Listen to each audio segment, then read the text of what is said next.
Hey everyone, I'm Sugandha and you're watching Ready to Get Update and welcome back to my channel. And yes, this is day 2 of 15 days workshop. This is an HR workshop जो कि हम सीख रहे हैं बहुत ही simple तरीके से। अगर आप हैं जीरो पे तो ये वर्कशॉप आपको HR के बारे में बहुत सारी चीजें सिखाने वाली है 15 दिन में, राइट? तो आई होप सो आपने लास्ट सेशन देख लिया होगा जिसमें हमने डिस्कस किया था इंट्रोडक्शन टू HR।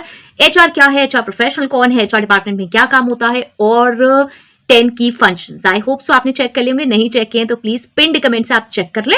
और एक और डिस्क्लेमर कि जो भी चीजें मैं इस सेशन में डिस्कस करूंगी 15 दिन में जो भी चीजें मैं डिस्कस कर रही हूं उन सबके डिटेल में सेशन ऑलरेडी बने हुए हैं, इंग्लिश में भी और हिंदी में भी। और दूसरा चैनल है मेरा रेडी विद HR, आप उसे फॉलो कर सकते हैं, वो इंग्लिश में है purely, right? So make sure to subscribe this channel if you are watching me for the very first time and yes do hit that cute notification bell icon so that you could get my updates later on as well. आपको सारे updates मिलते रहें। सो चलिए आज हम देखने वाले हैं इंट्रोडक्शन टू HR में कि HR के जो ये सारे फंक्शंस हैं, जो भी चीजें हम HR डिपार्टमेंट में करते हैं, क्या वो सिर्फ ये फंक्शंस हैं कि मुझे एक जगह एक ऑफिस में बैठ के ये सारे काम करने हैं, या फिर उसका लिंकेज ऑर्गेनाइजेशन से है। ये एक ऐसा डिपार्टमेंट है जो सिर्फ अपने लिए काम कर ही नहीं सकता।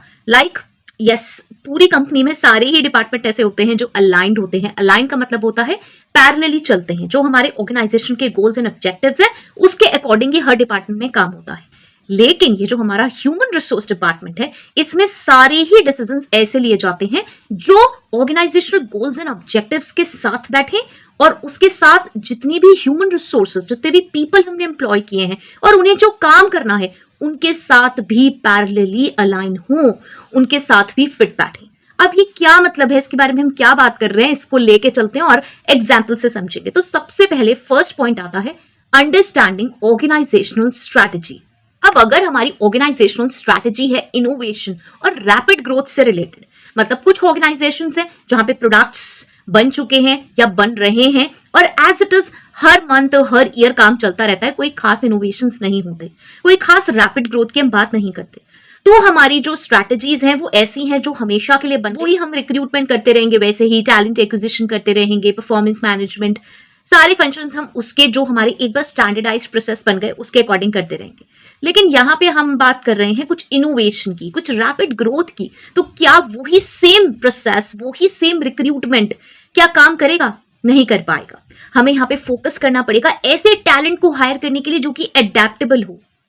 इनोवेशन की बात हो रही है, कुछ नए की बात हो रही है, कुछ हम नया ले आए, कुछ रैपिड ग्रोथ हो जाए, जल्दी से मुझे ग्रोथ चाहिए, तो हमारी recruitment strategy, talent acquisition strategy तुरंत चेंज हो जाएगी। एंड ये है अंडरस्टैंड करना ऑर्गेनाइजेशन की स्ट्रैटेजी को टाइमली। इसीलिए किसी भी ऑर्गेनाइजेशन के vision, mission, goals and on going future projects, या फिर कह सकते हैं ऑन गोइंग फ्यूचर प्लानिंग, मतलब जो कि डेली में फ्यूचर की प्लानिंग हो रही है उसके बारे में एक HR को बहुत अच्छे से पता होना चाहिए। अदरवाइज हम सेम रिजिड पैटर्न से ही अपनी पॉलिसीज बना के रखेंगे और उसी अकॉर्डिंग हायरिंग करेंगे। अब इसमें क्या है, अगर हम इनोवेशन और रैपिड ग्रोथ की बात करें तो जितने एम्प्लॉय आज हमारे किसी डिपार्टमेंट में काम कर रहे हैं क्या उन सबको निकाल दें? नहीं, हमें क्या करना पड़ेगा, यही पॉइंट आता है, हमें पॉलिसीज इंप्लीमेंट करनी पड़ेंगी जो कि हमारे इनोवेशन को सपोर्ट करें, जो कि हमारे रैपिड ग्रोथ को सपोर्ट करें। कुछ फ्लेक्सिबल वर्क अरेंजमेंट्स करने पड़ेंगे। मतलब मेरा एक डिपार्टमेंट है, उसमें 10 लोग काम करते हैं, उसमें 10 लोग अगर काम करते हैं 9 to 5 की जॉब करते हैं, स्ट्रेच्ड 7 की जॉब करते हैं, तो मेरा काम नहीं चल पाएगा। मुझे अब नाइट शिफ्ट्स भी इंप्लीमेंट करनी पड़ेंगी। तो मुझे क्या करना पड़ेगा, फ्लेक्सिबल वर्क अरेंजमेंट्स, मुझे वर्क अरेंजमेंट्स डिफरेंट तरह से प्लान करने पड़ेंगे, कंटिन्यूस लर्निंग का एटमॉस्फेयर क्रिएट करना पड़ेगा, करियर डेवलपमेंट पाथ्स क्रिएट करने पड़ेंगे। तो यही है ऑर्गेनाइजेशनल की स्ट्रैटेजी, टाइमली समझना और सीखना। Second is communicate organisational goals to HR team. Now organisation के गोल्स चेंज हो रहे हैं, HR को कुछ पता ही नहीं है और HR से सीक्रेट रखा जा रहा है या फिर उसे इग्नोरेंट फील किया जा रहा है कि यार ठीक है, उनका काम क्या है, उनका हायर करके देना है ना, हम जो JD दे देंगे, हम जो प्रोफाइल दे देंगे उसी अकॉर्डिंग हमें हायर करके दे देगा पर्सन। हमें कैसे पता चलेगा एक्चुअल में आपकी क्या प्लानिंग है? इफ यू आर थिंकिंग कि मुझे इंटरनेशनली, मुझे ग्लोबली ग्रो करना है, फर्स्ट में हम बात कर रहे थे इनोवेशन और रैपिड ग्रोथ की, वहां पे मैं स्पेशली इंटरनेशनल की बात नहीं कर रही थी, यहाँ पे मैं बात कर रही हूँ मुझे इंटरनेशनली ग्रो करना है। तो क्या वो लोग जो मेरे यहाँ डोमेस्टिकली काम कर रहे हैं, जिन्हें बिल्कुल एक्सपोजर नहीं है इंटरनेशनली काम करने का, क्या वही लोग वर्क कर पाएंगे? वो लोग वर्क कर पाएंगे। सारे एम्प्लॉयज को निकालोगे थोड़ी, वो काम करेंगे, उनका एक्सपीरियंस हम यूज करेंगे। लेकिन अगर हम उसके साथ ऐसे लोगों को एम्प्लॉय कर लेंगे जिन्होंने इंटरनेशनली काम किया हुआ हो, कुछ एक्सपीरियंस हो, उन्हें कुछ एक्सपोजर हो, तो क्या 4 चांद लग जाएंगे। 5 की टीम है मेरे पास ऑलरेडी किसी डिपार्टमेंट में, मुझे वहां पे 7 मेंबर्स चाहिए। क्यों ना मैं इंटरनेशनल काम करे हुए वाले 2 पर्संस को हायर कर लूं और वो 5 के साथ 2 + 7 हो गया।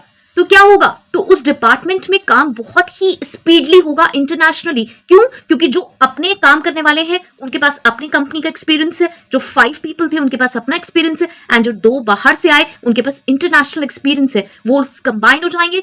उनको इंटरनेशनल वालों को 5 पीपल ये बता सकते हैं कि हमारी कंपनी कैसे काम करती है, कैसे प्रोडक्ट्स हैं, कैसे ऑपरेशंस है, और वो बता सकते हैं यार इंटरनेशनली ग्रो करना है तो हमें क्या क्या चीजें करनी है, राइट। सो ये एक कॉम्बिनेशन है। मैं इसको बहुत ही क्लियरली बता रही हूँ क्योंकि बहुत बार जो एचआर होते हैं वो इरिटेट हो जाते हैं। वो सोचते हैं यार अब इस न्यू हायरिंग की क्या इंपॉर्टेंस है, क्यों न्यू हायरिंग की बात, यार ओनर्स को पता नहीं क्या है, पुराने लोगों को निकालने की रहते हैं, या फिर पुराने लोगों में वो नए लोग पता नहीं क्यों डालते हैं। तो ये एचआर को सबसे पहले समझना जरूरी है कि ये चीजें क्यों रिक्वायर्ड हैं। जैसे कि हमें अगर किसी चीज में एक्सपीरियंस नहीं है और दूसरे पर्सन को उस चीज में एक्सपीरियंस है और हम उसके साथ मिल जाए तो हमारी कितनी लर्निंग हो जाती है, हमें कितनी चीजें समझ आ जाती हैं। जैसे कि आप ये आज सेशन देख रहे हैं, आपको शायद नॉलेज है बहुत ज्यादा एचआर की, लेकिन जो चीजें मैं पिक कर रही हूँ या मैं जो चीजें अभी आपसे बता रही हूँ शायद उसके बारे में हो सकता है आपको उतनी नॉलेज ना हो या आप उस तरह से ना समझ पा रहे हो, लेकिन आज समझने के बाद आपको अपनी ऑर्गेनाइजेशन में भी ये बात समझ आ जाएगी और आप रिकमेंड भी करेंगे यार नहीं ये स्ट्रैटेजी परफेक्ट है।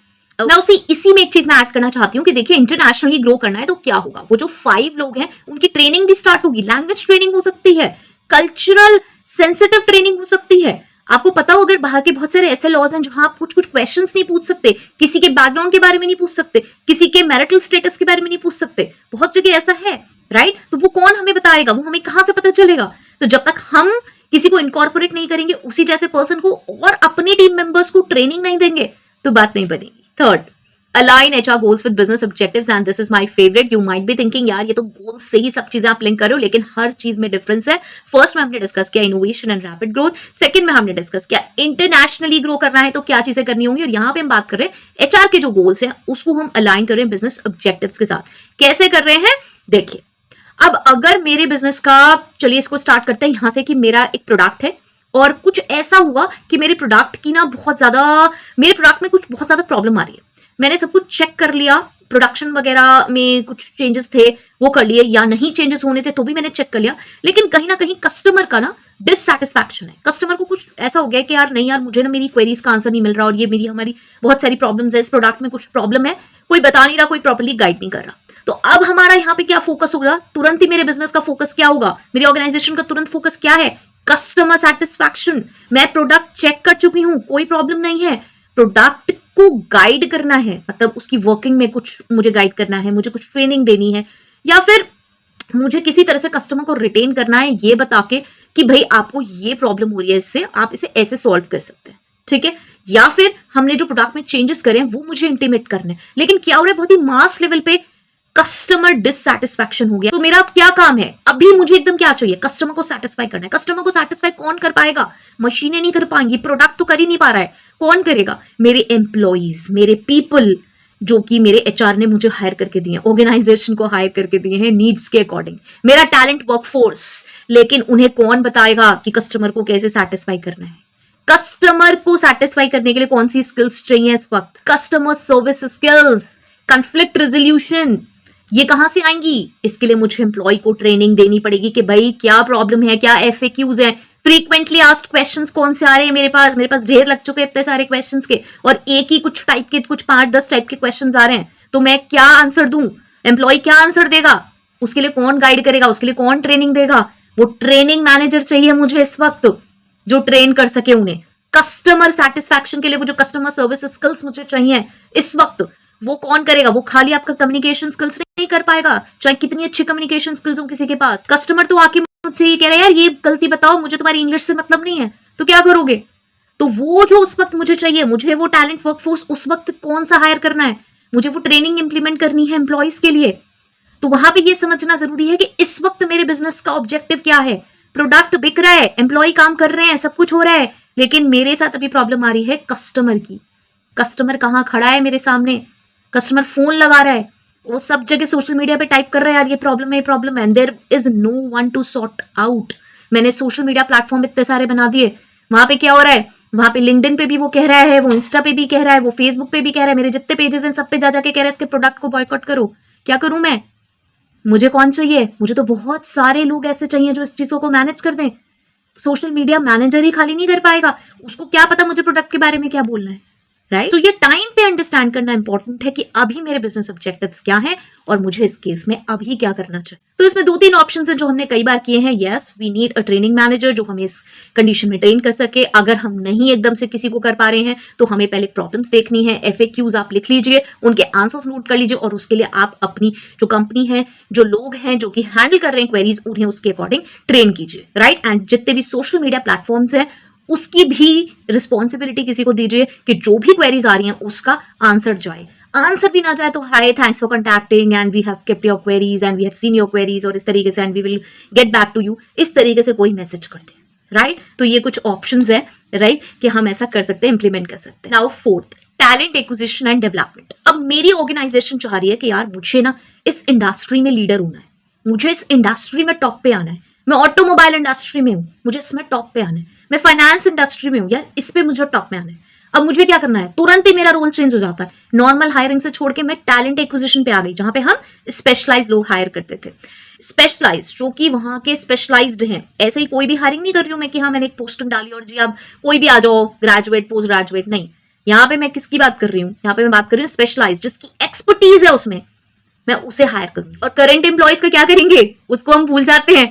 करंट एम्प्लॉयज की मैं अपस्किलिंग करूंगी, मैं एग्जिस्टिंग एम्प्लॉयज जो हैं उन्हें वो ट्रेनिंग दूंगी, राइट? या तो मैं उनके ऊपर एक मैनेजर हायर कर रही हूं जो उन्हें आके ट्रेन करेंगे, या फिर जो चीजें मुझे चेंज करनी है वो करंट एम्प्लॉयज को मैं ट्रेनिंग दिलवा सकती हूँ। अपनी इंटरनली भी हम कर सकते हैं। अब इंटरनली कैसे कर सकते हैं आप बोलोगे, तो ये जो टीम है हमारी उसमें बहुत सारे ऐसे लोग होंगे जिनको बहुत सारी चीजों की नॉलेज होगी, बिकॉज या तो वो कोर्सेज एक्स्ट्रा कर रहे हैं या फिर वो खुद अपग्रेड होते रहते हैं, राइट? तो उनमें से कोई भी ट्रेनिंग प्रोवाइड कर सकता है। Now again we have to identify this, इसीलिए हमारे परफॉर्मेंस अप्रेजल सिस्टम्स होते हैं जिसमें हम परफॉर्मेंस इवैल्यूएट करते चलते हैं कि कौन पर्सन कितना आगे अपने स्टैंडर्ड से आ रहा है, जिससे कि हमें ये पता हो कि इस डिपार्टमेंट में दिस पर्सन इज देयर जो कि ट्रेनिंग प्रोवाइड कर सकता है। मींस परफॉर्मेंस अप्रेजल सिस्टम और बहुत सारे पर्पस के लिए यूज होता है, लेकिन इस पर्पस के लिए भी हम यूज कर सकते हैं क्योंकि जब हम उसको इवैल्यूएट कर रहे हैं, हमारी एक्सपेक्टेशन से कोई कैंडिडेट ऊपर आ रहा है, हमने उसे 5 स्टार रेटिंग दी है और वहां पे हमने एरियाज में नोट भी करा है, हाँ इस पर्सन की ये स्किल भी अपग्रेड हो गई है, तो दैट्स बेनिफिशियल फॉर अस।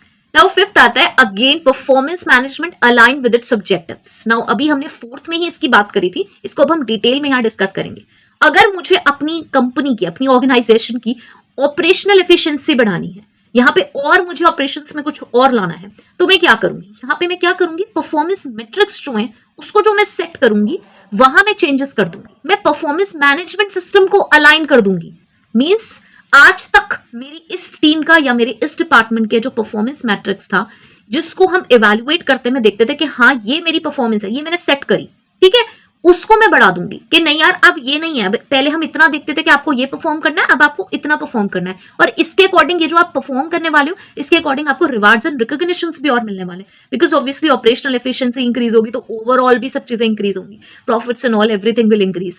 तो यस, मैं रिवार्ड्स एंड रिकॉग्निशंस में भी इंक्रीज कर सकती हूँ, अदरवाइज ये चीज नहीं वर्क कर पाएगी, राइट? तो अब क्या होगा? अब यार यहाँ पे अब ये चैलेंज मिल गया, अब परफॉर्मेंस रेज होगी, रिवार्ड्स एंड रिकॉग्निशन भी बढ़ रहे हैं तो परफॉर्मेंस में डिफरेंस आएगा। तो मैंने क्या कर दिया? परफॉर्मेंस मैनेजमेंट को मैंने अलाइन कर दिया अपने ऑब्जेक्टिव्स के साथ। अब ये कौन करेगा? ऑब्वियसली एचआर को पता है ना, वो करेगा, मतलब करवाएगा ऑब्वियसली। ये performance appraisal system obviously supervisor ही सुपरवाइज करता है, बिकॉज एम्प्लॉयज उसी के अंडर है, लेकिन ये इस प्रोसेस को इंप्लीमेंट कौन कर रहा है? ये हम कर रहे हैं, क्योंकि ये मुझे पता चला कि ये ऑपरेशनल एफिशिएंसी बढ़ानी है तो मैंने यहाँ पे चेंजेस कर दिए। सिक्स्थ आता है स्ट्रैटेजिक वर्कफोर्स प्लानिंग। अब हो सकता है आपको लगे यार ये तो आप सेम बात डिस्कस कर रहे हो, पर ये सेम नहीं है। हर पॉइंट में आप देखिए बारीकी का बहुत डिफरेंस है, अलग अलग टाइप की हम बात कर रहे हैं। यहाँ पे मेरी कंपनी क्या कर रही है? कंप्लीटली डिफरेंट जोन में जा रही है, कंप्लीटली डिफरेंट मार्केट कैप्चर कर रही है। आज तक मैं ऑटोमोबाइल का काम करती थी, अब क्या होने वाला है? अब मैं जा रही हूँ फूड इंडस्ट्री में। बिल्कुल इंडस्ट्री चेंज हो गई, कस्टमर बेस चेंज हो गया। बहुत रिसर्च करके मैं इस पे आई हूं, अब मुझे ये करना है, अब मुझे क्या करना होगा? और मैं आज यहाँ पे नॉर्थ में काम करती थी अपनी ऑटोमोबाइल का, अब मैं ये साउथ में जाके लगा रही हूँ, फूड इंडस्ट्री में साउथ में लगा रही हूँ।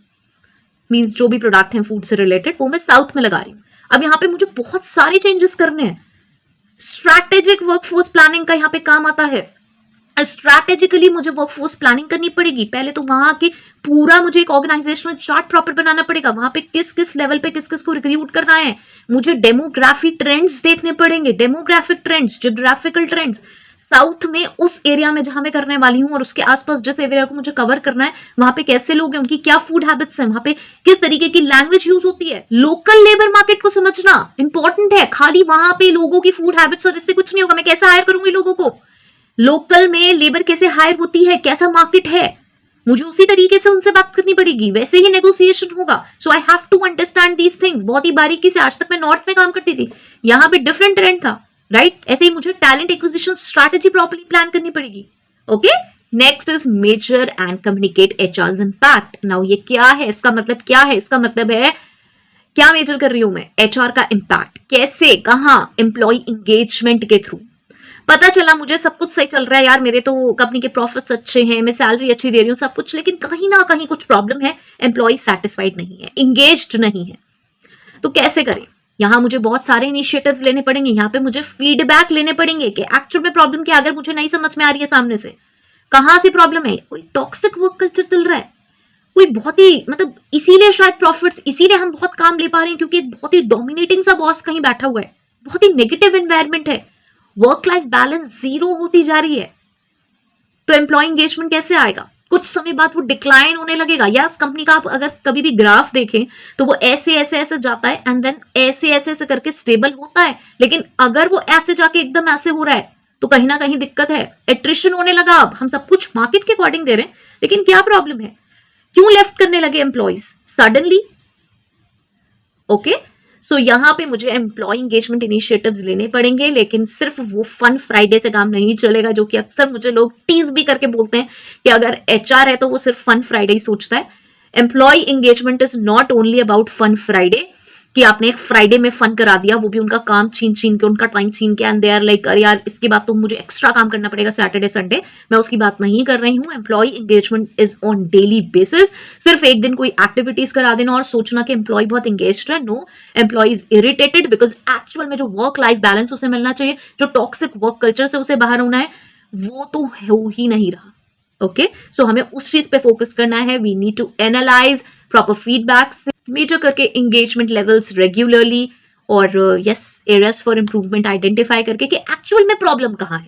एक्चुअल में प्रॉब्लम जानना जरूरी है, एक्चुअल में प्रॉब्लम कहाँ है। नाउ प्लीज ये एक्सक्यूजेस ना दें जो कि अक्सर लोग देते हैं, यार लोगों को तो कोई बदल नहीं सकता तो आप उन्हें ऐसे ही रहने दो और ऑर्गेनाइजेशन तो ऐसी चलती रहेगी, लोग आते रहेंगे जाते रहेंगे। अगर आप इस अप्रोच से ऑर्गेनाइजेशन में एचआर हो तो आई एम रियली सॉरी, कभी कोई इंप्रूवमेंट नहीं हो सकता। ओके, सो यस, चाहे आप किसी भी लेवल पे हैं, I always say to my trainees as well, आपको कुछ चीजें गलत दिखती हैं पॉइंट आउट करें, सही तरीके से पॉइंट आउट करें। यस, ये नहीं है कि आप एक एग्रेसिव स्टाइल में पॉइंट आउट करें या फिर आप सिर्फ किसी को डाउन दिखाने के लिए पॉइंट आउट करें चीजें। आपके पास उनके सोल्यूशंस भी होने चाहिए, फाइंड आउट सोल्यूशंस ऑल्सो। ये नहीं है कि सिर्फ आप चेंजेस के बारे में बात करते हैं लेकिन आपके पास अगर पूछा जाए कोई सोल्यूशन तो आपके पास सोल्यूशन नहीं होता। Okay, so this is all and I think we have discussed 7 points and ये बहुत इंपॉर्टेंट पॉइंट्स है, प्लीज इन्हें बारीकी से देखें समझें। एंड यस, आई थिंक आप लोग नोट्स बना रहे होंगे इसके, प्लीज इसके नोट्स बनाएं because you won't get these things anywhere. ये बिल्कुल वो प्रैक्टिकल चीजें हैं जो हम जब काम करते हैं तो हम फेस करते हैं, वही सब चीजें मैंने शेयर करी हैं। सो चलिए नेक्स्ट सेशन में मिलते हैं, डे 3। आई होप्स आप इंजॉय कर रहे हैं। प्लीज मुझे बताएं कि कुछ काम की सेशन है या नहीं है, right? So till next video, all the very best, stay happy, stay safe, thanks for watching, bye bye.